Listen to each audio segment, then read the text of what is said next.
আসসালামু আলাইকুম।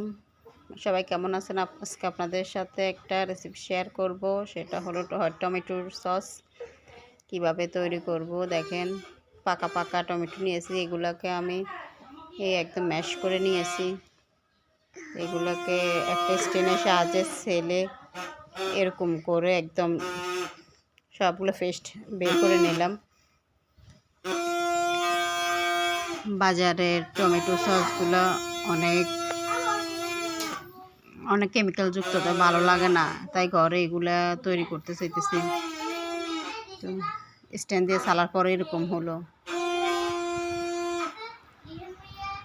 এগুলো ভালো লাগে ঘরে তৈরি করে খেতে। লবণ দিয়ে দিছি।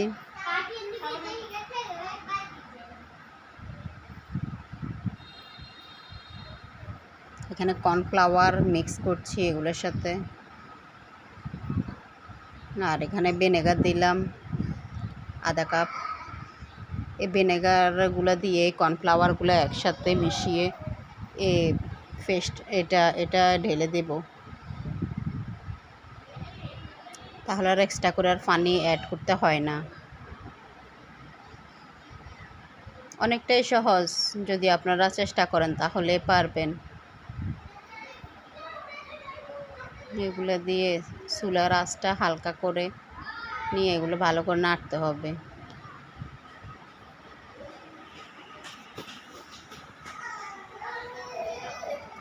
এর সাথে আবার চিনি অ্যাড করে দিলাম, যে যেমন মিষ্টি দিবেন।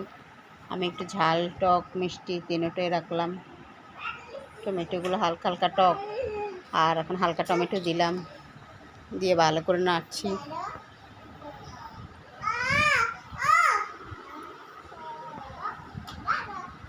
তো কিছুক্ষণ জাল করার পরে এরকম হলো।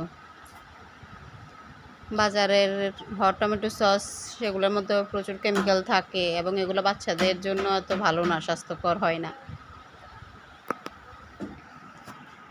দেখেন, এই যে ফাইনালি আমার হট টমেটো সস রেডি হয়ে গেছে। এটা একদম সহজ, কিন্তু খেতে অনেক দারুণ লাগে। ভাজা পোড়া পাকোড়া দিয়ে এগুলো দিয়ে খেতে অনেক ভালো লাগে। আমার মেয়েদের জন্য এগুলো আমি সংরক্ষণ করে রাখছি।